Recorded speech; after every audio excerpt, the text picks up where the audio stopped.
সংসারে আমাদের জীবনে যখন কোনো সুখ বা দুঃখ আসে তার জন্য আমরা কাউকে না কাউকে অবশ্যই দায়ী করে থাকি, তাই না? এই ব্যক্তি আমাদের সাথে এরকম কাজ করেছেন, তাই আমার সাথে এমন হলো। ওই ব্যক্তি যদি এমনটা না করতেন তাহলে আজ আমি ওই স্থানে পৌঁছতে পারতাম। সবই আপনার দৃষ্টিভঙ্গির ওপর নির্ভরশীল, আর যদি আপনার দৃষ্টিভঙ্গি এমন হয় তাহলে তা অনুচিত। সত্যি কথা বলতে এই সংসারে ভিন্ন ভিন্ন ধরনের মানুষ আছে। এটা আপনার ওপর নির্ভর করছে কিভাবে তাদের স্বাগত জানাবেন। একবার ভাবুন, আমি আমার দুটো হাত সামনে নিয়ে এলাম, দুটো মুঠো খুলে দিলাম। দুই প্রকারের মানুষ আসবেন, কিছু না কিছু দিয়ে যাবেন। এই মুঠো যদি আমি বন্ধ করে দিই তাহলে না কেউ আমাকে কিছু দিতে পারবে, না আমার কিছু যাবে আসবে। নিশ্চয়ই বুঝতে পারছেন এই দুই ধরনের ব্যক্তি কারা এবং তারা কি দিয়ে যান। আমি যদি নিজের মুঠো খুলে দিই তাহলে কিছু ভালো মানুষ আসবেন, আমাকে আনন্দ, সন্তুষ্টি, জ্ঞান প্রদান করে যাবেন, ভালো অভিজ্ঞতা দিয়ে যাবেন। কোনো খারাপ ব্যক্তি যদি আসেন তাহলে তিনিও খারাপ অভিজ্ঞতা দেবেন, যার থেকে আমি শিক্ষা লাভ করব। এই সব কিছু আমি লাভ করতে পারি। মুঠো যদি বন্ধ করে রাখি তাহলে আমি কিছুই পাবো না। দেখুন, এই সংসারে প্রত্যেকের জীবনে এইরকম। প্রত্যেকের জীবনে সবকিছুই আছে, ভালো খারাপ দুই মানুষই আছে। ভালো অভিজ্ঞতা আছে, খারাপ অভিজ্ঞতা আছে। নির্ভর করছে আপনার উপর যে আপনি কি করবেন, এনাদের স্বাগত কিভাবে জানাবেন, কার থেকে কি বুঝবেন, কি শিখতে পারবেন, আর কোন দৃষ্টিভঙ্গি নিয়ে অগ্রসর হবেন। এটাই নির্ধারণ করবে যে আপনার জীবন কেমন হবে। আসুন আমার সাথে ভালোবেসে বলুন, রাধা রাধা।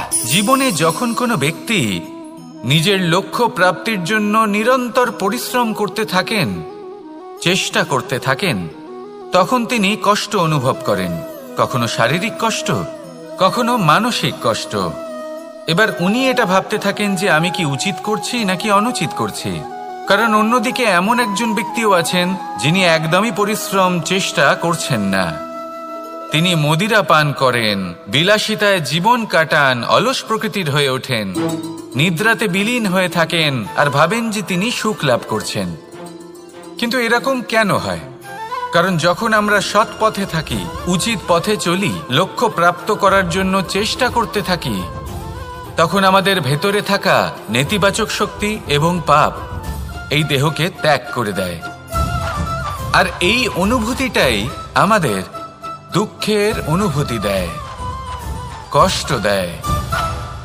এবার সেখানে যদি আমরা কুপথে চলি, অনুচিত পথে চলতে থাকি, তাহলে আমাদের ভেতরে থাকা পুণ্য এবং ধনাত্মক শক্তি আমাদের দেহ ত্যাগ করে দেয়। আর এই অনুভূতির কারণেই আমরা সুখ অনুভব করি। কিন্তু কখনো ভাববেন যে এই সুখ বেশি সময় পর্যন্ত থাকে না। সেই জন্য সবসময় মনে রাখবেন, যদি আপনি জানেন যে এটাই আপনার লক্ষ্য, এটাই উচিত পথ, শুভ পথ, তাতে নিরন্তরভাবে এগিয়ে যেতে চেষ্টা করতে থাকুন। এই কষ্ট আপনাকে সুখের পরাকাষ্ঠায় কখন পৌঁছে দেবে তা আপনি জানতেই পারবেন না। আসুন আমার সাথে ভালোবেসে বলুন, রাধা রাধা। প্রত্যেক মানুষ নিজের জীবনে হীরক তথা হীরে এবং দর্পণ এই দুই দেখেছেন। এই দুই হলো সাদা এবং এরা দুজনেই আলোর প্রতিফলন ঘটায় এবং এরা দুজনেই উজ্জ্বল হয়ে ওঠে। আপনি হয়তো মনে মনে ভাবছেন যে এটা কি ধরনের তুলনা করছি। একটা হীরে তো রত্ন, তার মূল্য দর্পণের থেকে অনেক গুণ বেশি। কিন্তু হীরে থাকাতে দর্পণের মূল্য কিন্তু কোনো অংশে কমে যায় না, তাই না? মানুষ যখন হীরে নিজের হাতে নেয় তখন সবার আগে কি খোঁজে? দর্পণ, যাতে তার মধ্যে দিয়ে দেখে সে বুঝতে পারে যে সেই হীরে আদৌ তার শোভাবর্ধন করছে কিনা, তাকে ভালো দেখাচ্ছে কিনা, প্রসাধনের জন্য সেটা ব্যবহার করা ঠিক হবে কিনা। অর্থাৎ হীরের উপস্থিতিতে দর্পণের গুরুত্ব কম হলো না। দর্পণের কারণে হীরের মূল্য বোঝা গেল। আমাদের জীবনেও ঠিক এরকমই ঘটে। আপনারা যদি সংসারে নিজের আশেপাশে দেখেন, এমন অনেক মানুষ দেখতে পাবেন যারা নিজেদের ক্ষেত্রে মহান স্থানে পৌঁছেছেন, নিপুণ এবং শ্রেষ্ঠ হয়েছেন। আর তাদের মধ্যে আপনার নিজের মনে হয় যেন আপনি হলেন দর্পণ। নিজেকে ছোট মনে করবেন না। আপনার মূল্য কম হচ্ছে না, আপনার নিজস্ব মূল্য আছে। আর যদি আপনার অস্তিত্ব না থাকে তাহলে ওনাদের অস্তিত্বের মূল্য সংসার বুঝতেই পারবে না। জীবনে সবসময় চেষ্টা করবেন যাতে আপনি আরো বেশি শ্রেষ্ঠ হয়ে উঠতে পারেন। আপনি নিজে যে স্থানে আছেন সেটাকে ছোট মনে করবেন না, তারও নিজস্ব একটা মূল্য আছে। যদি আপনি হিরে হয়ে থাকেন তাহলে অহংকার করবেন না, যদি আপনি দর্পণ হয়ে থাকেন তাহলে নিজেকে ছোট মনে করবেন না। আসুন আর আমার সাথে ভালোবেসে বলুন, রাধা রাধা। মানুষ জন্মগ্রহণ করে, তার সাথে ভয়েরও জন্ম হয়। ছোটবেলা থেকেই আমাদের মনে কোনো না কোনো প্রকারের ভয় থেকেই যায়। কেউ এই বিষয়ে ভয় পায় যে তার কোনো বস্তু তার থেকে দূরে চলে যাবে, কেউ এই বিষয়ে ভয় পায় যে আমি নিজেকে হারিয়ে ফেলব, কেউ এই ভেবে ভয় পায় যে আমার প্রিয়জনেরা তারা যেন আমার থেকে দূরে না চলে যায়, কেউ এই ভেবে ভয় পায় যে আমরা যেন পথ না হারিয়ে ফেলি, আদি ইত্যাদি। কিন্তু সত্যি কথা বলতে ভেবে দেখুন, এই ভয় বাস্তবে কি? শুধুই একটা মনস্থিতি, আর কিছুই নয়। যা কিছু আপনি জীবনে পেয়েছেন তা একদিন আপনাকে হারাতে হবে। এই জীবন হলো আপনারই, কিন্তু তাও একদিন সমাপ্ত হবে। তাই ভয় পেয়ে কি লাভ? এই ভয় শুধু আপনাকে জীবন যাপন করা থেকে বাধা দিচ্ছে, আর কিচ্ছু নয়। পথ হারিয়ে ফেললেই বুঝতে পারবেন যে নতুন পথ কিভাবে বানাতে হয়। কিছু মানুষকে জীবন থেকে হারালে তবেই আপনি বুঝবেন যে আপনার আপনজনকে। এই ভয়ের কারণে ভীত হয়ে থাকবেন না। এই তারা নক্ষত্র অন্ধকারের অভাবে গুরুত্ব হারায়। শিবকেও মহাদেব হওয়ার জন্য বিষপান করতে হয়েছিল। প্রত্যেক পরিস্থিতি, প্রত্যেক সাফল্য আপনার পরীক্ষা নেবে, তাতে উত্তীর্ণ হওয়া হলো আপনার কর্ম। যখনই আপনি ভয় পাবেন বা সংকটের সম্মুখীন হবেন, তখন সাহসের সাথে তার সম্মুখীন হন। মনে রাখবেন, যে সম্মুখীন হতে জানে সাফল্য তার সাথে সবসময় থাকে। আসুন আর আমার সাথে ভালোবেসে বলুন, রাধা রাধা। এই সংসারে সবথেকে বেশি কোমল বস্তু হলো রেশম।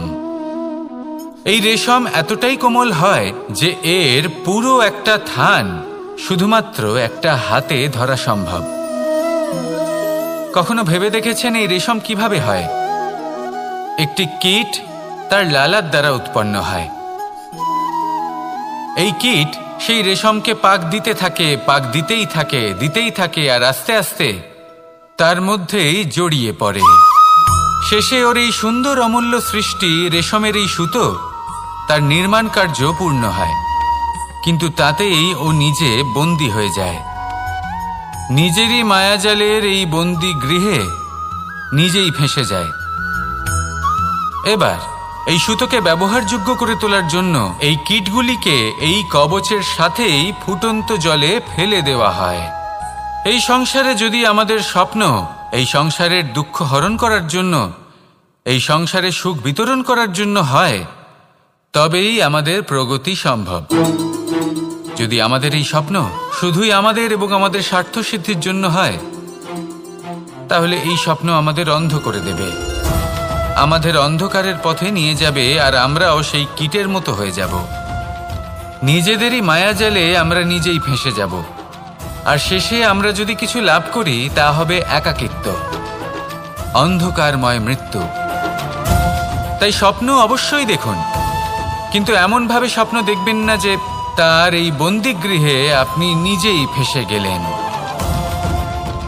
স্বপ্ন দেখুন পরোপকারের, পরমার্থের, সবাইকে উদ্ধারের, অন্ধকারের নয়। তবেই কল্যাণ হবে, আর তবেই এই হৃদয় প্রসন্ন হয়ে বলবে, রাধা রাধা। মানুষ যখন এই সংসারে প্রবেশ করে, অর্থাৎ জন্মগ্রহণ করে, তখন নিশ্চিন্তে থাকে, আনন্দে থাকে। কিন্তু যেইমাত্র তার মধ্যে বোধশক্তি আসে, তখন সে চিন্তা করতে শুরু করে। চিন্তা ভবিষ্যতের, সেই সমস্ত বিষয় নিয়ে চিন্তা করে যা ওর হাতে নেই। তারপর বড় হয়, বিবাহ সম্পন্ন হয়, গৃহস্থ জীবন যাপন করে, তারপর আবার চিন্তায় মগ্ন হয়ে যায়। ভাবে, এই যে আমার পরিবার, আমি কি ঠিকমতো তার খেয়াল রাখতে পারছি? কাল যখন আমি এই সংসার থেকে চলে যাব, তখন আমার এই পরিবারের দেখাশোনা কে করবে? শেষ পর্যন্ত এই পরিবার তো আমারই উত্তরদায়িত্ব। যাক, আপনাকে একটা প্রশ্ন করি। এই সংসারে আসার পূর্বে আপনি কি এই প্রশ্ন করেছিলেন, এটা ভেবেছিলেন যে আমাকে ছাড়া এই সংসার কিভাবে চলবে? করেননি, তাই তো? তাই আপনার এটা নিয়ে দুশ্চিন্তা করার প্রয়োজন নেই যে আপনি যখন এই সংসার ত্যাগ করে চলে যাবেন তখন কি হবে। আপনি যখন ছিলেন না তখনও এই সংসার চলছিল, আপনি যখন এই সংসার ত্যাগ করবেন তখনও এই সংসার চলতে থাকবে। যদি কোনো বিষয়ের প্রভাব থাকে তা হলো আপনার আজকের তথা বর্তমানের কর্ম, অর্থাৎ আজ আপনি কি করছেন, কার জন্য মঙ্গল করছেন, কাকে প্রেরণা দিচ্ছেন, কাকে সাহায্য করছেন, কোন উদাহরণ প্রস্তুত করছেন। আপনি এই সংসারে যে ছবি অঙ্কন করবেন সংসার সেটাই মনে রাখবে।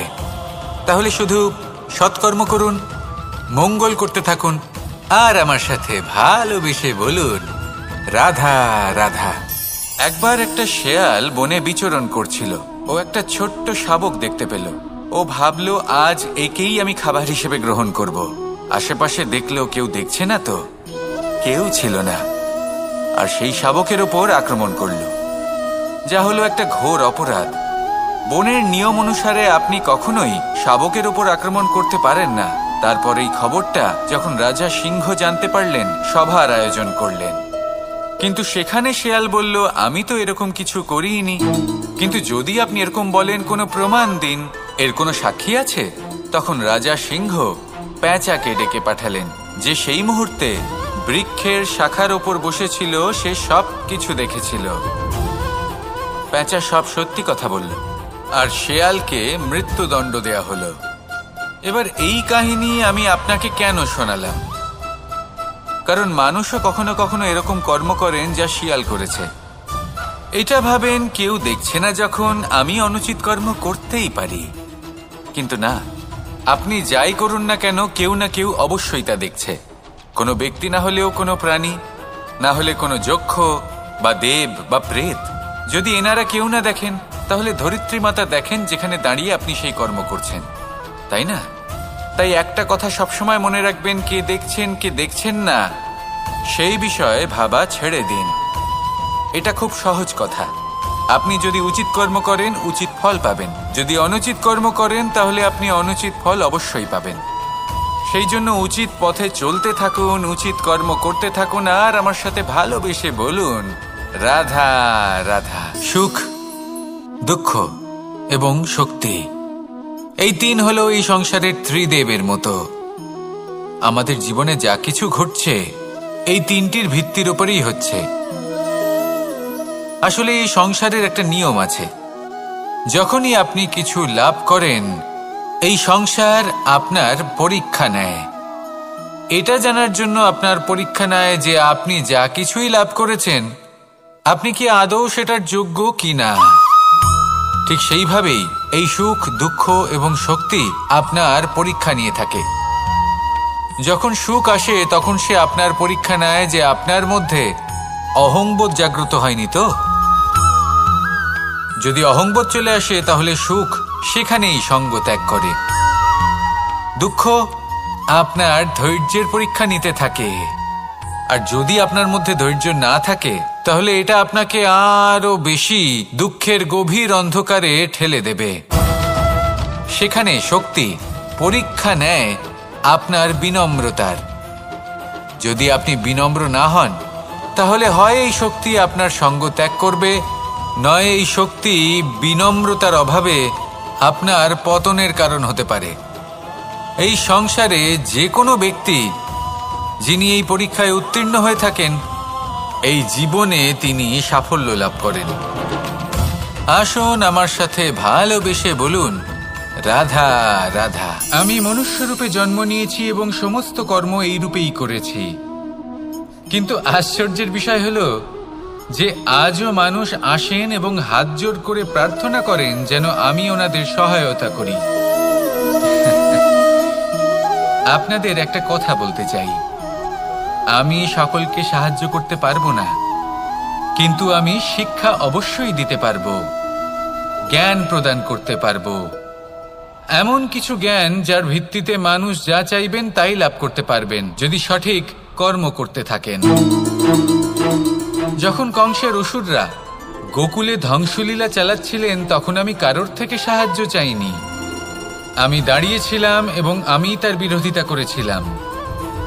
সবাই বলেন যে আমি ছোট্ট একটা আঙুলে গোবর্ধন পর্বত তুলেছিলাম, কিন্তু আমি কি ওখানে একা ছিলাম? কখনোই নয়।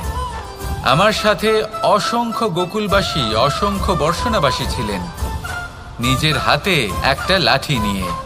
ওনাদের মনোবল, ওনাদের আশীর্বাদ আমার সাথে ছিল। মহাভারতে আমি শুধুই শিক্ষক ছিলাম, আমি শুধুই শিক্ষা দিয়েছি। লক্ষ্য সাধন করেছে অর্জুনই, যুদ্ধ করেছে অর্জুনই এবং জয়ীও হয়েছে অর্জুনই। আমি শুধুই শিক্ষা দিতে পারি। অবশেষে আপনাকে শুধু এটুকুই বুঝতে হবে যে ঈশ্বর সবকিছু করতে পারেন না, করতে হবে আপনাকে।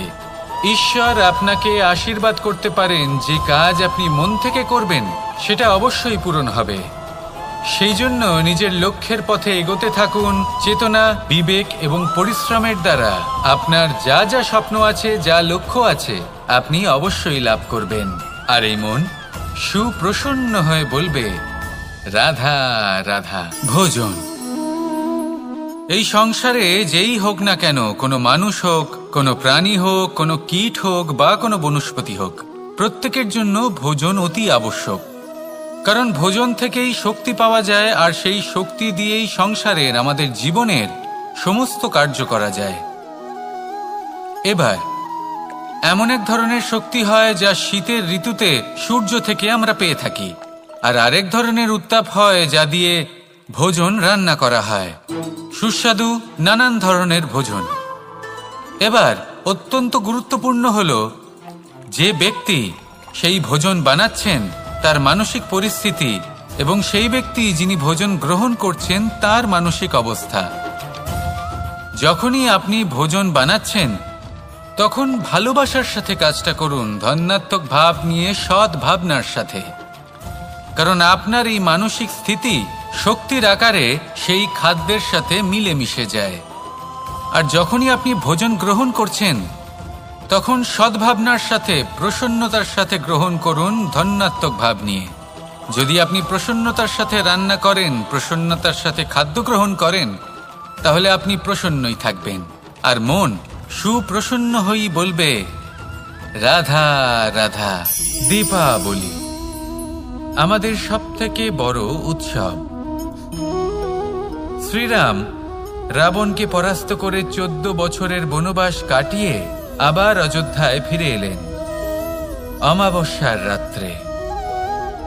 অযোধ্যায় সবাই খুব প্রসন্ন ছিলেন, খুবই উৎসাহিত ছিলেন। অযোধ্যায় সহস্র প্রদীপ প্রজ্বলিত করা হয়েছিল এই উৎসবে। একে আমরা দীপাবলি বলে থাকি। এবার এই বিষয়ে আমরা সকলে জানি। আপনি কি এটা জানেন যে শ্রীরাম বাস্তবে অমাবস্যার এক রাত আগেই অযোধ্যায় পৌঁছে গেছিলেন? সবার সামনে অমাবস্যার রাতে এসেছিলেন। এর কারণ কি? শ্রীরাম প্রমাণ করতে চেয়েছিলেন যে যে কোনো সময়, দিন হোক বা রাত, শুভ বা অশুভ হয় না। শুভ অশুভ কিছু থাকলে তা হলো মানুষের চিন্তা, তার ভাবনা, তার নির্বাচন আর তার কর্ম। নিজেই দেখে নিন, শ্রীরাম শুভ কাজ করে ফিরেছিলেন এবং অমাবস্যার মতো গভীর এক রাত্রিকেও দীপাবলিতে পরিবর্তিত করেছিলেন। এমনটাই যদি আমরা করতে পারি, তাহলে এমন কোনো গৃহে যান যেখানে অসহায় ব্যক্তি রয়েছেন, যা অন্ধকারাচ্ছন্ন, আর সেখানে প্রকাশ প্রজ্বলিত করুন।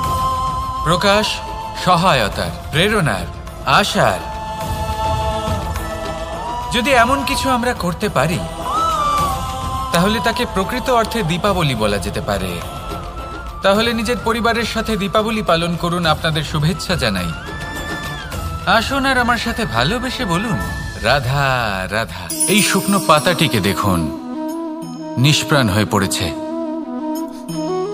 কোনো একটা সময় এই পাতাটি একটা গাছের ডালে ছিল। সেই গাছ ওর লালন পালন করত। যখন যখন বাতাস বইত, এই পাতায় কম্পন দেখা দিত, মনকে প্রফুল্ল করে তুলত। কোনো একদিন এই পাতা গাছের ডাল থেকে ঝরে পড়ে গেল। নিঃসন্দেহে ও নিজের স্বাধীনতা পেল, কিন্তু আস্তে আস্তে শুকিয়ে গেল, নিষ্প্রাণ হয়ে গেল। দেখুন, আমি এই কথা বলছি না যে স্বাধীনতা অনুচিত, কখনোই না। কিন্তু যে কোনো পরিস্থিতিতে স্বাধীন হতে চাওয়া এটা নিশ্চিতরূপে অনুচিত।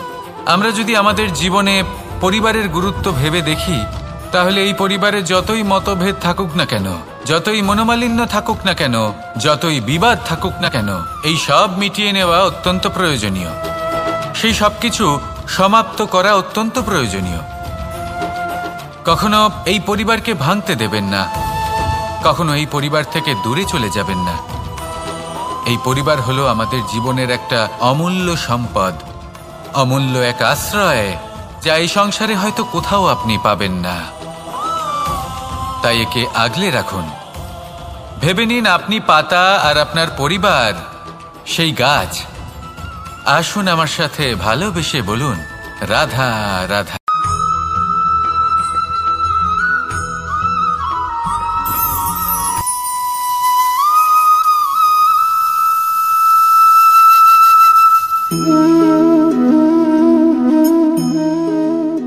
মোহনের বাঁশির এই সুর, এই সঙ্গীত কার না পছন্দ হয়, সবারই খুব ভালো লাগে। এবার এই সুর আসে কোথা থেকে? কেউ বলবেন কৃষ্ণের হৃদয় থেকে। সত্য কথা, এই সুর হৃদয় থেকে নির্গত হয় এবং প্রকট হয় এই বাঁশি থেকে। এই বাঁশিটাকে দেখুন, এই ছিদ্রগুলি দেখুন, প্রত্যেকটা সুর থেকে নিজস্ব একটা স্বর নির্গত হয়। এবার যে ব্যক্তি এই সমস্ত সুর এবং স্বর বুঝতে পারেন, এতে নিপুণ, তিনি এই বাঁশির দ্বারা যে সুর নির্গত করবেন তা তো মধুর অবশ্যই হবে। এবার জীবনের সাথেও কিছুটা এরকমই ঘটে। জীবনের কিছু নীতি থাকে, অর্থ, কুটুম্ব এবং আধ্যাত্মিক। যদি জীবনের প্রত্যেকটা মুহূর্ত সুখময় হয় এরকম আপনি চান, তাহলে এই তিনটি নীতিতে আপনাকে নিপুণ হতে হবে।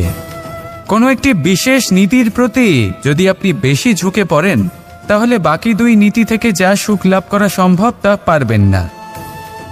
ধন অর্জন করতে হবে পরিবারের জন্য, পরিবারের সুখ মনের শান্তির জন্য, মনে শান্তির প্রয়োজন মনের শুদ্ধতার জন্য।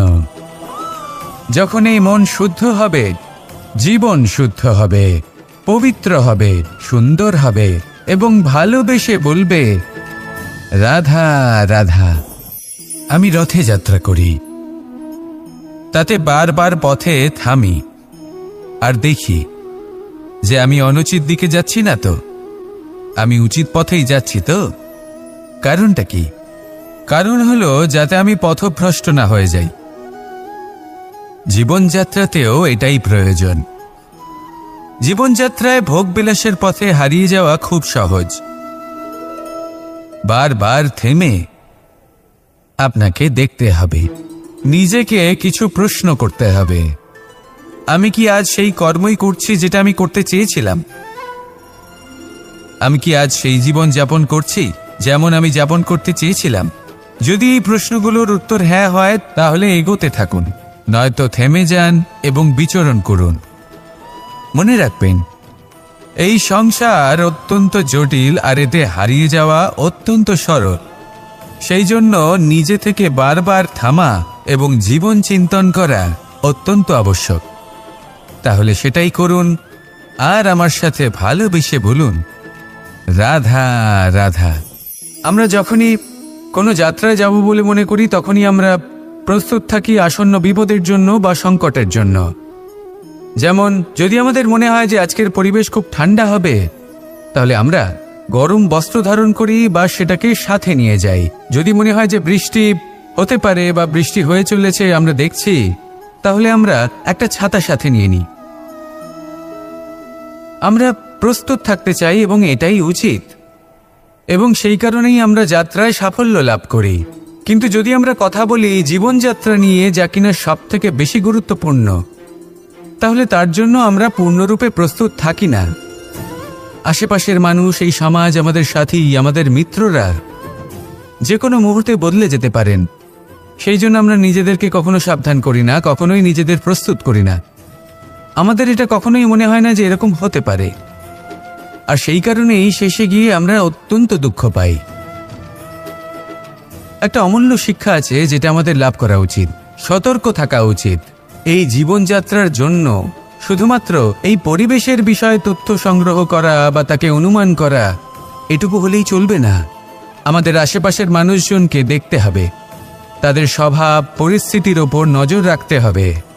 যখন তারা রং পাল্টাচ্ছেন নজর রাখতে হবে, তা অত্যন্ত আবশ্যক। পরিবর্তন আপনার জীবনে অবশ্যম্ভাবী, সঠিকভাবে তার সম্মুখীন হন। আসুন আমার সাথে ভালোবেসে বলুন, রাধা রাধা। কথায় আছে যে স্বপ্ন এবং লক্ষ্য হলো একটি মুদ্রারই দুটি দিক। যতক্ষণ না স্বপ্ন দেখছেন ততক্ষণ বুঝবেন কি করে আপনার লক্ষ্য কি। স্বপ্ন দেখে যদি নিজের লক্ষ্য বুঝতে পারেন, সেটা পেতে চান, তবেই সেটা লাভ করতে পারবেন। কিন্তু স্বপ্ন এবং লক্ষ্য এই দুইয়ের মধ্যে একটা ভারসাম্য রয়েছে যেটা বজায় রাখা প্রয়োজনীয়। একে আমরা বলে থাকি পরিশ্রম। দেখুন, যদি আপনি স্বপ্ন দেখতে চান তাহলে পরিশ্রম ত্যাগ করে নিদ্রা লাভ প্রয়োজন। কিন্তু যদি আপনি লক্ষ্য লাভ করতে চান তাহলে আপনাকে নিদ্রা ত্যাগ করে পরিশ্রম করতে হবে। তাই আলস্য ত্যাগ করুন এবং সিদ্ধান্ত নিন যে আপনি কি চান। আপনার জীবনের এই তুলাদণ্ডে স্বপ্নের পাল্লা ভারী হওয়া প্রয়োজন নাকি লক্ষ্যের?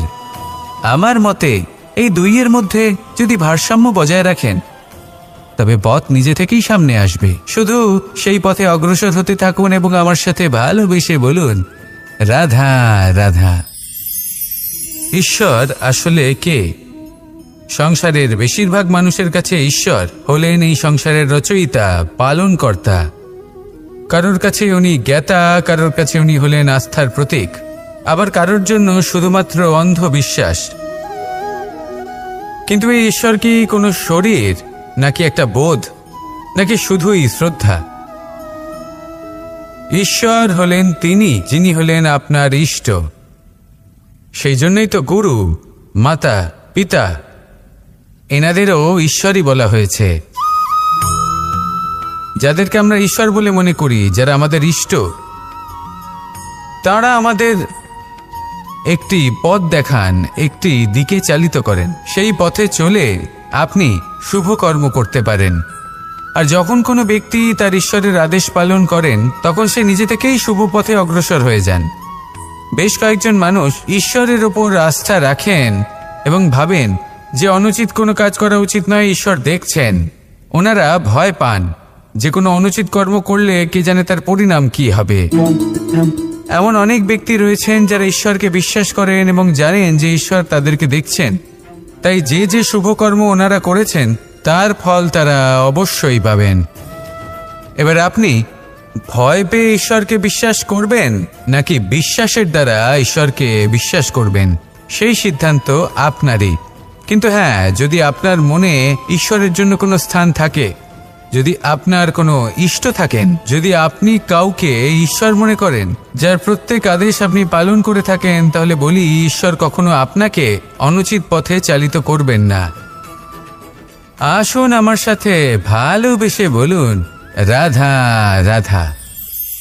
আপনারা সবাই একটা গাছের পাতাকে দেখুন।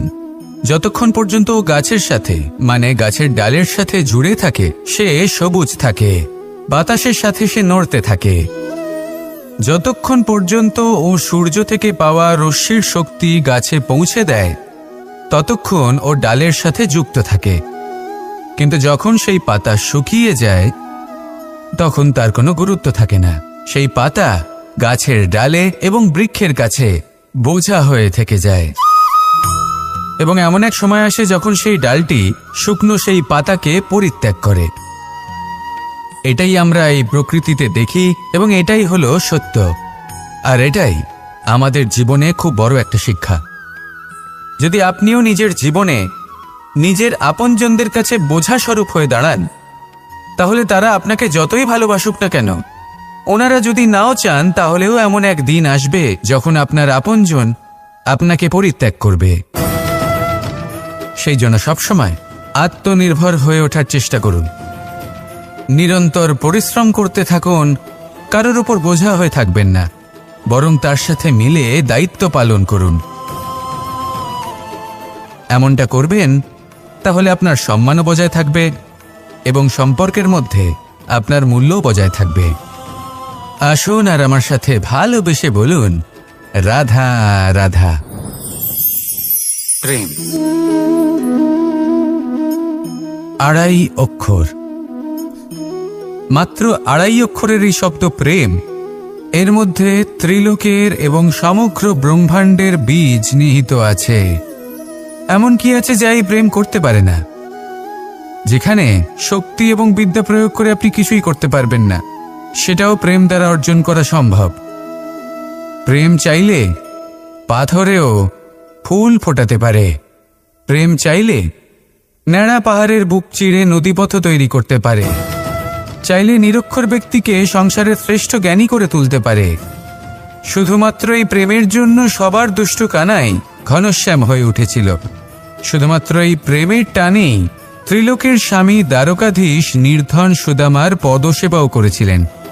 এই প্রেম হলো সংসারের সবথেকে বড় শক্তি। এই সংসারের আধার হলো প্রেম। এমন কিচ্ছু নেই যা এই প্রেমের পক্ষে সম্ভব নয়। যেখানে বিদ্যা এবং শক্তি সাহায্য করতে পারে না, সেখানে এই প্রেম আপনাকে জয়ী করে দিতে পারে। তাহলে আসুন আর আমার সাথে ভালোবেসে বলুন, রাধা রাধা।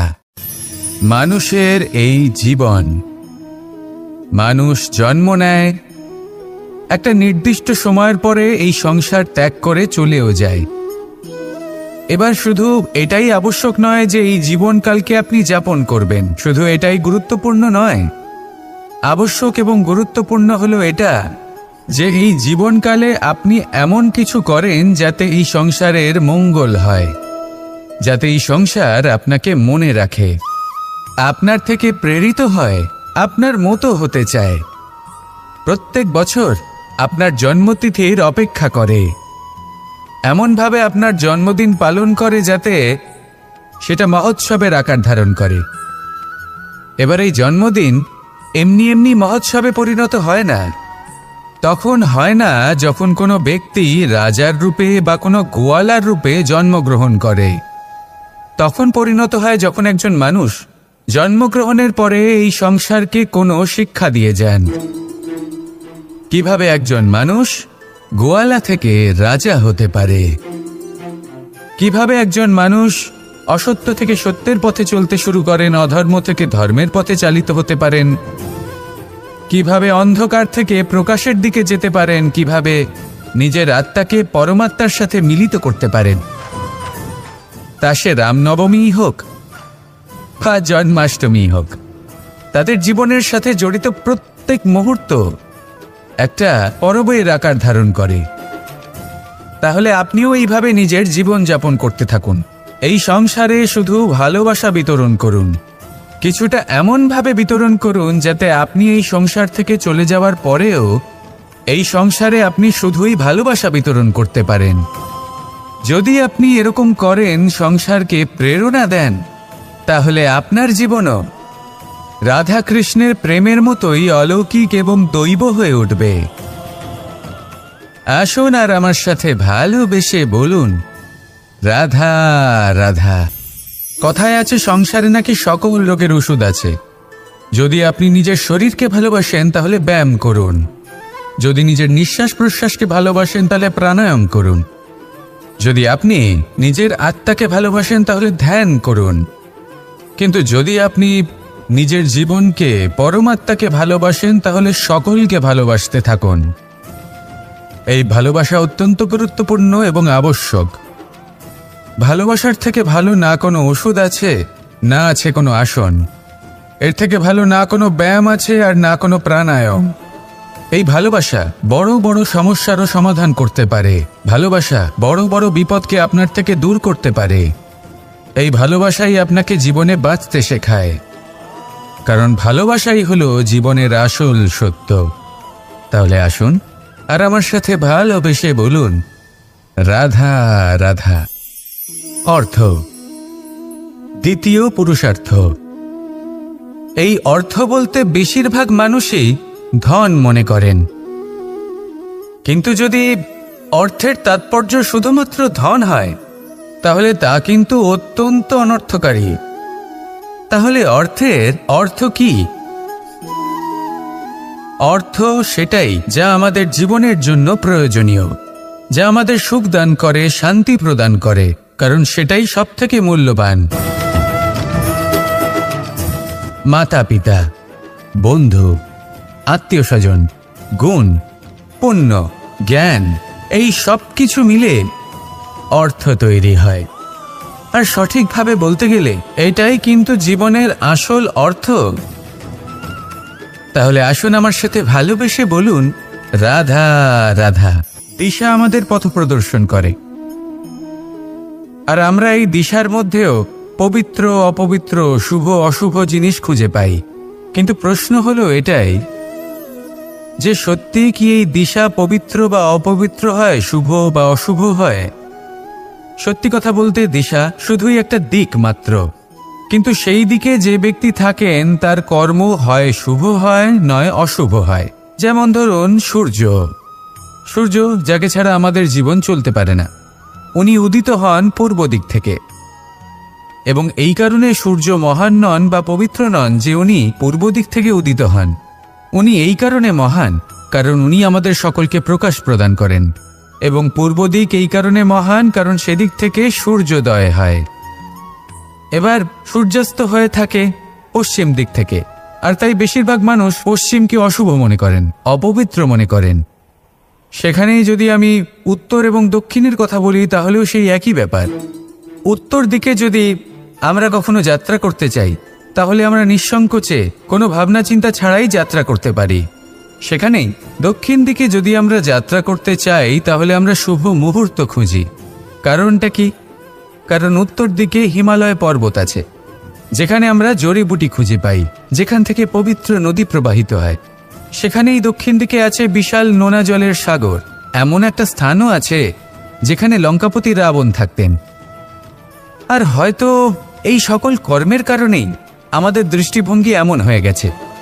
তাই আপনার কর্ম সবসময় যথাসম্ভব শ্রেষ্ঠ রাখুন, কারণ আপনার কর্ম শুধু আপনার জন্যই নয়। আপনি যেখানে আছেন, আপনার কুল, আপনার স্থান, আপনার দিশা, এই সব কিছুর ওপর তার প্রভাব পড়বে। তাই সবসময় শুভ কর্ম করুন এবং আমার সাথে ভালোবেসে বলুন, রাধা রাধা। কখনো কোনো বৃক্ষকে দেখেছেন? এই ধরিত্রী থেকে ততটুকুই জল নেয় যতটুকু তার প্রয়োজন। কোনো প্রাণীকে দেখুন, এই প্রকৃতি থেকে ততটুকুই খাবার গ্রহণ করবে যতটুকু তার খিদে রয়েছে। খিদে মিটে গেলে আর খাবে না। এবার মনুষ্যকে দেখুন, সে নিজের জীবনে যা কিছু পেয়েছে, বস্তু, ধন, খাবার, শক্তি, প্রয়োজনের থেকে অনেক বেশি লাভ করার চেষ্টা করে থাকে। প্রয়োজনের থেকে বেশি যদি পেয়েও যায়, তাহলেও তার কম মনে হয়। এবার এরকম ঠিক কেন হয়? এর পেছনের কারণ কি? কারণ হলো লোভ। লোভের আগুন কিছু এমন হয়, যদি মানুষের মনে একবার প্রজ্বলিত হয়, তাহলে শুধু বাড়তেই থাকে। ততক্ষণ বাড়বে যতক্ষণ না আপনি নিজে তাকে বাধা দিচ্ছেন। তবে এই লোভের আগুন নিয়ন্ত্রণ করা সম্ভব। পরিমিতিবোধ, পরিমিতিবোধের চিন্তা। আপনাকে শুধু নিজেকে একটা সরল প্রশ্ন করতে হবে।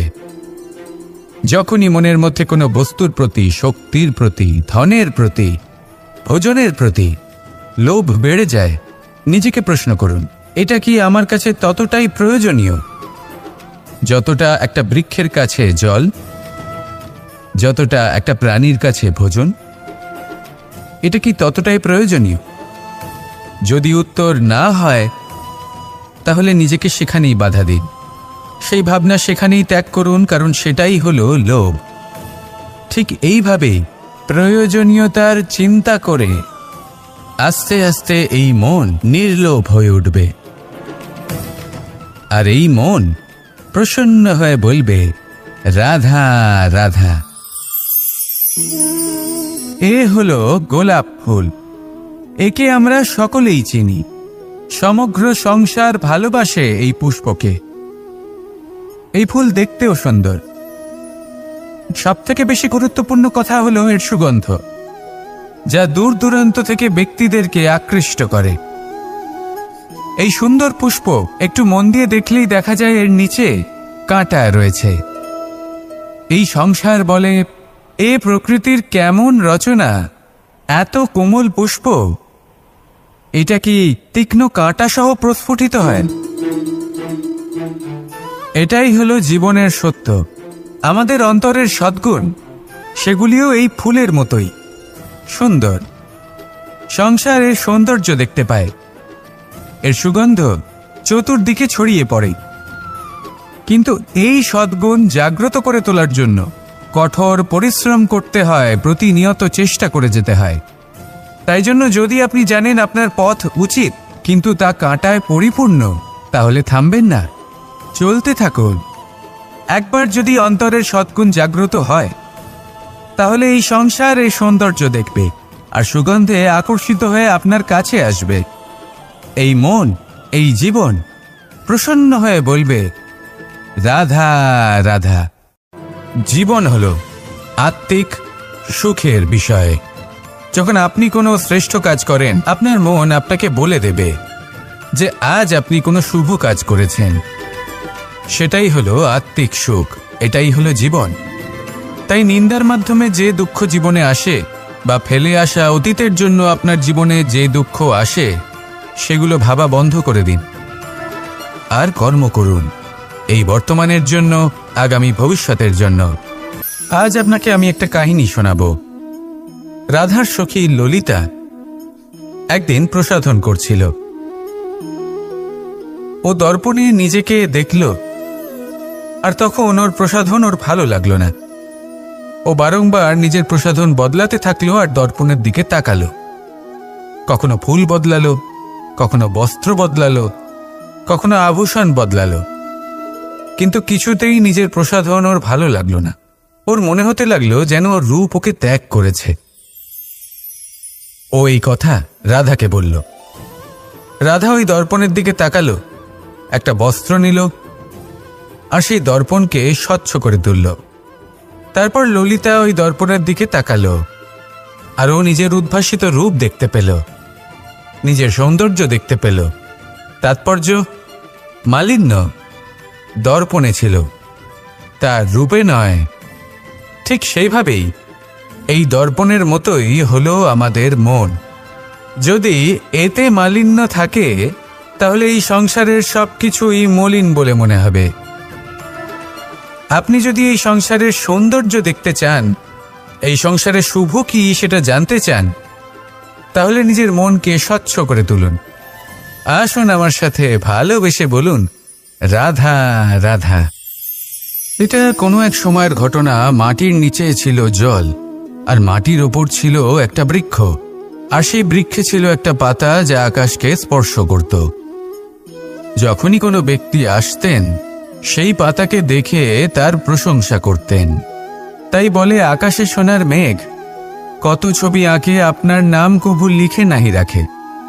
অর্থাৎ প্রতিনিধি ওই বৃক্ষের পাতাকেই মনে করা হতো, সব প্রশংসা ওই পাতাকেই করা হতো। যেখানে চোখের আড়ালে থাকা সেই জল মাটির নিচে থেকে নিঃস্বার্থভাবে নিজের কাজ করে যেত, সেই বৃক্ষকে শক্তি প্রদান করত।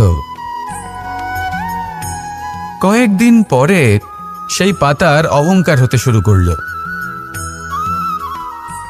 সে ভাবতে শুরু করল যে আমিই হলাম এই জলের অস্তিত্ব, আমি আছি, সেই কারণেই এই জলের কথা স্মরণ করা হয়। আর কিছুদিন পরে সেই বৃক্ষ সেই জল শোষণ করা বন্ধ করে দিল, এবং সর্বপ্রথম মৃত্যু হল সেই পাতার। সেই পাতা যা আকাশকে স্পর্শ করছিল তা ঝরে মাটিতে পড়ে গেল, আর প্রত্যেক ব্যক্তি তার ওপর দিয়ে হেঁটে চলে যেত, তাকে দেখে আর কেউ প্রশংসা করত না। সেই জন্য জীবনে কখনো অহংকার করবেন না, বিশেষ করে তাদের কখনো অহংকার প্রদর্শন করবেন না যাদের কারণে আপনি সাফল্য লাভ করেছেন, যারা আপনার জীবনের আধার। চিরকাল তাদের প্রতি কৃতজ্ঞ থাকুন, তাদের সাথে সম্পর্ক বজায় রাখুন, তাদের সাহায্য করুন আর আমার সাথে ভালোবেসে বলুন, রাধা রাধা। আপনি কখনো কখনো নিশ্চয়ই কোনো ব্যক্তিকে এটা বলতে শুনেছেন, বা আপনি নিজে বলেছেন বা ভেবে দেখেছেন যে আমি আমার নিজের জীবনে যেটা করতে চেয়েছিলাম সেটা করতে পারলাম না, যে লক্ষ্য অর্জন করতে চেয়েছিলাম সেটা অত্যন্ত কঠিন ছিল, আমি এগোতে পারলাম না, আদি ইত্যাদি। আমরা সবাই কখনো না কখনো ভাবি যে লক্ষ্য আমরা নির্ধারণ করেছি সেটা আমাদের পক্ষে অত্যন্ত কঠিন, প্রায় অসম্ভব। আমাকে বলুন, যে প্রত্যেকটা বস্তু বা সাফল্য যা কিছু আপনি কামনা করেছেন কোনোটাই কি সরল ছিল? নির্বাচনের সময় সেটা সরল ছিল না, সেই জন্যই আপনি সেই লক্ষ্যটা নির্বাচন করেছেন। কারণ সংসারের যে কোনো বস্তু বা কোনো সাফল্য যদি খুব সহজে পাওয়া যায় বা কম চেষ্টা করেই লাভ করা যায়, সেটা আমাদের ততটা সন্তুষ্ট করে না। সেই জন্য আমরা জেনে বুঝেই কঠিন লক্ষ্য নির্বাচন করি, কারণ সেই লক্ষ্য আমাদের প্রতিস্পর্ধা এবং সংঘর্ষের সম্মুখীন করে, যার সম্মুখীন হয় অগ্রসর হওয়ার পরে আমরা আরও বেশি শ্রেষ্ঠ হয়ে উঠি। সেই জন্য কিছু অসম্ভব কিনা সেই বিষয় চিন্তা করবেন না, শুধু অগ্রসর হতে থাকুন, নিজের কর্ম করুন, সেই লক্ষ্যকে প্রাপ্ত করুন আর আমার সাথে ভালোবেসে বলুন, রাধা রাধা। প্রত্যেকটি মানুষ জীবনে কখনো না কখনো এই কথাটা নিশ্চয়ই শুনেছেন যে ভাগ্যের থেকে বেশি আর সময়ের পূর্বে কিছুই পাওয়া যায় না। আর এটা সত্যিও বটে, কিন্তু এর থেকেও বড় একটা সত্যি আছে, আর সেটা হলো যে আপনি নিজেই নিজের ভাগ্য রচনা করতে পারেন নিজের কর্মের দ্বারা। যেমন ধরুন, যদি আপনার ভাগ্যে কোনো জিনিস না থাকে তাহলে সেটা এসেও চলে যাবে, আর যদি ভাগ্যে কিছু থাকে তাহলে তা নিজেই আসবে, যদি আপনি সেই কর্ম করেন। যেমন ধরুন পাণ্ডবরা, ওনাদের জীবন কি ছিল, ওনাদের সাথে কি হয়েছিল? ওনাদের পিতা বনবাসী হয়েছিলেন, অকাল মৃত্যু লাভ করেছিলেন। এবার এটাই যদি ওনারা নিজেদের ভাগ্য বলে মেনে নিতেন আর কিছুই না করতেন, তাহলে মহাভারতের সেই যুদ্ধে জয়লাভ করে সমস্ত ভূমণ্ডলের স্বামী কি করে হয়ে উঠতেন? অর্থাৎ হতে পারে সিংহ বনের রাজা, কিন্তু শিকার নিজে পায়ে হেঁটে তার কাছে আসে না। সেই ভোজন লাভ করার জন্য সিংহকে কর্ম করতেই হয়। তাহলে আপনার ভাগ্যে যেটা আছে সেটা আসবে, কিন্তু কর্মের জোরে আসবে। তাই কর্ম করতে থাকুন আর আমার সাথে ভালোবেসে বলুন, রাধা রাধা। মানুষ যখনই কোনো কাজ করেন তখন ওনার মনে একটা প্রশ্ন অবশ্যই আসে যে এই কাজের পরে লোকে নিন্দা করবে নাকি প্রশংসা করবে। এই বিষয়ে ভাবতে ভাবতে ওনারা এটা বুঝতে ভুলে যান যে নিন্দা এবং প্রশংসার বিষয় ভেবে ওনারা নিজেদের একাগ্রতা এবং সমর্পণ দুটোই হারিয়ে ফেলেন। নিন্দা হবে ভেবে ভয় পাওয়ার কি প্রয়োজন? নিন্দাতে অনুচিত কি আছে? উচিত দৃষ্টিভঙ্গি দিয়ে ভেবে দেখুন। নিন্দা এবং প্রশংসা এই দুটোই হলো অনিবার্য। নিন্দা যখনই হয় তখন যে যাই বলুক না কেন, আপনি একটা সুযোগ লাভ করেন, একটা সুযোগ নিজের ভুল বুঝতে পারার, সেটা শুধরে নিতে পারেন, নিজের পথ বদলে নিতে পারেন আর সাফল্যের পথে অগ্রসর হতে পারেন। একটা শিক্ষা পাওয়া যায় এই নিন্দা দ্বারা। আর যখন প্রশংসা লাভ হয় তখন আমাদের মন আনন্দে ভরে ওঠে। এই দুটোই অত্যন্ত প্রয়োজনীয়। সেই জন্য নিন্দা এবং প্রশংসার এই খেলায় জীবনের অঙ্কটা বদলে ফেলবেন না, সেটা অনুচিত হবে। কারণ জীবন না শুধু নিন্দার বিষয় আর না শুধু প্রশংসার, জীবন হলো আত্মিক সুখের বিষয়। যখন আপনি কোনো শ্রেষ্ঠ কাজ করেন, আপনার মন আপনাকে বলে দেবে যে আজ আপনি কোনো শুভ কাজ করেছেন। সেটাই হলো আত্মিক সুখ, এটাই হলো জীবন।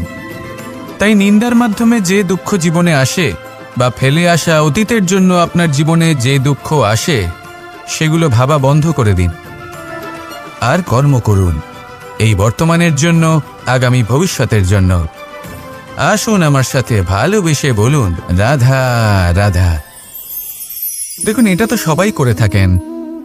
ধনের কামনা করা, ধন অর্জন করা, ঈশ্বরকে ধন্যবাদ জানানো, সবাই করেন, কিন্তু ফল সবাই পান না। কারণ বেশিরভাগ মানুষই পেছনে ফিরে তাকিয়ে এটা ভাবেন যে আমরা তো জীবনটা যাপনই করলাম না। এই জীবনে সবকিছু আছে, সম্পত্তি আছে, স্বাচ্ছন্দ্য আছে, সাফল্য আছে, শুধু সুখ আর শান্তি নেই। এবার এরকমটা কেন হয়? এর পেছনে কারণটা কি? কারণ হলো এটাই যে জীবনে বাঁচার যে বিধি আপনি নির্বাচন করেছেন তা কিছুটা অনুচিত। জীবনে কিভাবে বাঁচা উচিত, জীবনযাপন কিছুটা রীতি মেনে করা উচিত।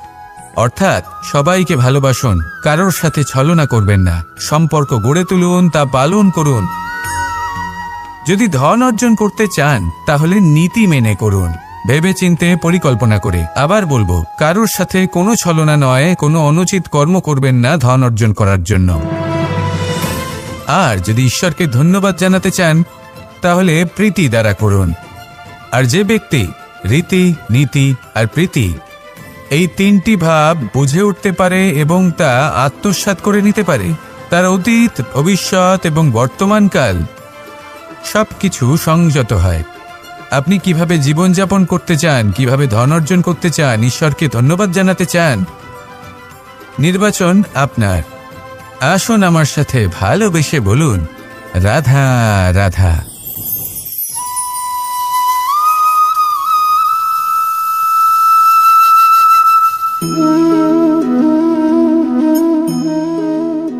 মোহনের বাঁশির এই সুর, এই সঙ্গীত কার না পছন্দ হয়? সবারই খুব ভালো লাগে। এবার এই সুর আসে কোথা থেকে? কেউ বলবেন কৃষ্ণের হৃদয় থেকে। সত্য কথা, এই সুর হৃদয় থেকে নির্গত হয় এবং প্রকট হয় এই বাঁশি থেকে। এই বাঁশিটাকে দেখুন, এই ছিদ্রগুলি দেখুন, প্রত্যেকটা সুর থেকে নিজস্ব একটা স্বর নির্গত হয়। এবার যে ব্যক্তি এই সমস্ত সুর এবং স্বর বুঝতে পারেন, এতে নিপুণ, তিনি এই বাঁশির দ্বারা যে সুর নির্গত করবেন তা তো মধুর অবশ্যই হবে। এবার জীবনের সাথেও কিছুটা এরকমই ঘটে। জীবনের কিছু নীতি থাকে, অর্থ, কুটুম্ব এবং আধ্যাত্মিক। যদি জীবনের প্রত্যেকটা মুহূর্ত সুখময় হয় এরকম আপনি চান, তাহলে এই তিনটি নীতিতে আপনাকে নিপুণ হতে হবে। কোনো একটি বিশেষ নীতির প্রতি যদি আপনি বেশি ঝুঁকে পড়েন, তাহলে বাকি দুই নীতি থেকে যা সুখ লাভ করা সম্ভব তা পারবেন না। ধন অর্জন করতে হবে পরিবারের জন্য, পরিবারের সুখ মনের শান্তির জন্য, মনে শান্তির প্রয়োজন মনের শুদ্ধতার জন্য।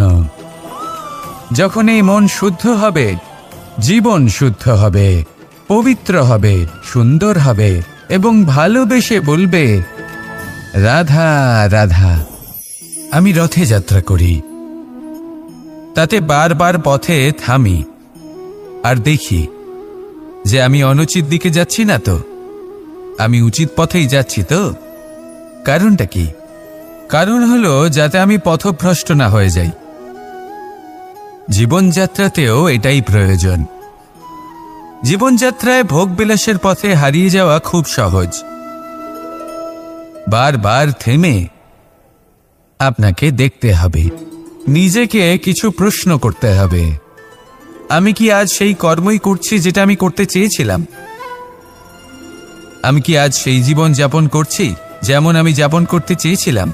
যদি এই প্রশ্নগুলোর উত্তর হ্যাঁ হয় তাহলে এগোতে থাকুন, নয়তো থেমে যান এবং বিচরণ করুন। মনে রাখবেন, এই সংসার অত্যন্ত জটিল আর এতে হারিয়ে যাওয়া অত্যন্ত সরল। সেই জন্য নিজে থেকে বারবার থামা এবং জীবন চিন্তন করা অত্যন্ত আবশ্যক। তাহলে সেটাই করুন আর আমার সাথে ভালোবেসে বলুন রাধা রাধা।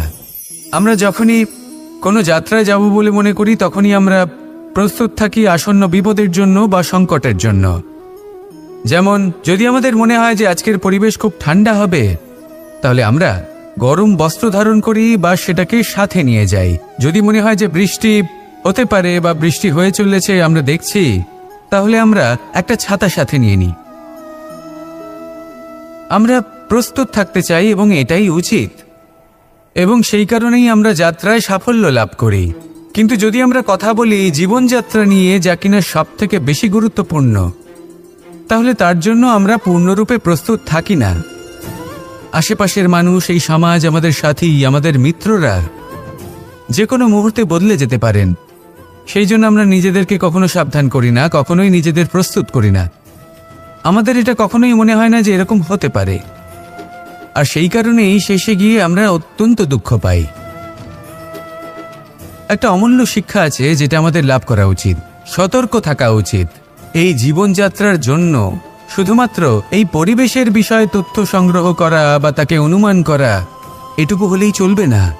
আমাদের আশেপাশের মানুষজনকে দেখতে হবে, তাদের স্বভাব পরিস্থিতির ওপর নজর রাখতে হবে। যখন তারা রং পাল্টাচ্ছেন নজর রাখতে হবে, তা অত্যন্ত আবশ্যক। পরিবর্তন আপনার জীবনে অবশ্যম্ভাবী। সঠিকভাবে তার সম্মুখীন হন। আসুন আমার সাথে ভালোবেসে বলুন, রাধা রাধা। কথায় আছে যে স্বপ্ন এবং লক্ষ্য হলো একটি মুদ্রারই দুটি দিক। যতক্ষণ না স্বপ্ন দেখছেন ততক্ষণ বুঝবেন কি করে আপনার লক্ষ্য কি। স্বপ্ন দেখে যদি নিজের লক্ষ্য বুঝতে পারেন, সেটা পেতে চান, তবেই সেটা লাভ করতে পারবেন। কিন্তু স্বপ্ন এবং লক্ষ্য এই দুইয়ের মধ্যে একটা ভারসাম্য রয়েছে যেটা বজায় রাখা প্রয়োজনীয়। একে আমরা বলে থাকি পরিশ্রম। দেখুন, যদি আপনি স্বপ্ন দেখতে চান তাহলে পরিশ্রম ত্যাগ করে নিদ্রা লাভ প্রয়োজন। কিন্তু যদি আপনি লক্ষ্য লাভ করতে চান তাহলে আপনাকে নিদ্রা ত্যাগ করে পরিশ্রম করতে হবে। তাই আলস্য ত্যাগ করুন এবং সিদ্ধান্ত নিন যে আপনি কি চান। আপনার জীবনের এই তুলাদণ্ডে স্বপ্নের পাল্লা ভারী হওয়া প্রয়োজন নাকি লক্ষ্যের? আমার মতে এই দুইয়ের মধ্যে যদি ভারসাম্য বজায় রাখেন তবে পথ নিজে থেকেই সামনে আসবে। শুধু সেই পথে অগ্রসর হতে থাকুন এবং আমার সাথে ভালোবেসে বলুন, রাধা রাধা। ঈশ্বর আসলে কে? সংসারের বেশিরভাগ মানুষের কাছে ঈশ্বর হলেন এই সংসারের রচয়িতা, পালনকর্তা। কারোর কাছে উনি জ্ঞাতা, কারোর কাছে উনি হলেন আস্থার প্রতীক, আবার কারোর জন্য শুধুমাত্র অন্ধবিশ্বাস। কিন্তু এই ঈশ্বর কি কোনো শরীর, নাকি একটা বোধ, নাকি শুধুই শ্রদ্ধা? ঈশ্বর হলেন তিনি যিনি হলেন আপনার ইষ্ট। সেই জন্যই তো গুরু, মাতা, পিতা এনাদেরও ঈশ্বরই বলা হয়েছে। যাদেরকে আমরা ঈশ্বর বলে মনে করি, যারা আমাদের ইষ্ট, তারা আমাদের একটি পথ দেখান, একটি দিকে চালিত করেন। সেই পথে চলে আপনি শুভ কর্ম করতে পারেন। আর যখন কোনো ব্যক্তি তার ঈশ্বরের আদেশ পালন করেন তখন সে নিজে থেকেই শুভ পথে অগ্রসর হয়ে যান। বেশ কয়েকজন মানুষ ঈশ্বরের ওপর আস্থা রাখেন এবং ভাবেন যে অনুচিত কোনো কাজ করা উচিত নয়, ঈশ্বর দেখছেন। ওনারা ভয় পান যে কোনো অনুচিত কর্ম করলে কে জানে তার পরিণাম কি হবে। এমন অনেক ব্যক্তি রয়েছেন যারা ঈশ্বরকে বিশ্বাস করেন এবং জানেন যে ঈশ্বর তাদেরকে দেখছেন। তাই যে যে শুভকর্ম ওনারা করেছেন তার ফল তারা অবশ্যই পাবেন। এবার আপনি ভয় পেয়ে ঈশ্বরকে বিশ্বাস করবেন নাকি বিশ্বাসের দ্বারা ঈশ্বরকে বিশ্বাস করবেন, সেই সিদ্ধান্ত আপনারই। কিন্তু হ্যাঁ, যদি আপনার মনে ঈশ্বরের জন্য কোনো স্থান থাকে, যদি আপনার কোনো ইষ্ট থাকেন, যদি আপনি কাউকে ঈশ্বর মনে করেন, যার প্রত্যেক আদেশ আপনি পালন করে থাকেন, তাহলে বলি ঈশ্বর কখনো আপনাকে অনুচিত পথে চালিত করবেন না। আসুন আমার সাথে ভালোবেসে বলুন, রাধা রাধা। আপনারা সবাই একটা গাছের পাতাকে দেখুন। যতক্ষণ পর্যন্ত গাছের সাথে, মানে গাছের ডালের সাথে জুড়ে থাকে, সে সবুজ থাকে, বাতাসের সাথে সে নড়তে থাকে। যতক্ষণ পর্যন্ত ও সূর্য থেকে পাওয়া রশ্মির শক্তি গাছে পৌঁছে দেয় ততক্ষণ ও ডালের সাথে যুক্ত থাকে। কিন্তু যখন সেই পাতা শুকিয়ে যায় তখন তার কোনো গুরুত্ব থাকে না। সেই পাতা গাছের ডালে এবং বৃক্ষের কাছে বোঝা হয়ে থেকে যায়। এবং এমন এক সময় আসে যখন সে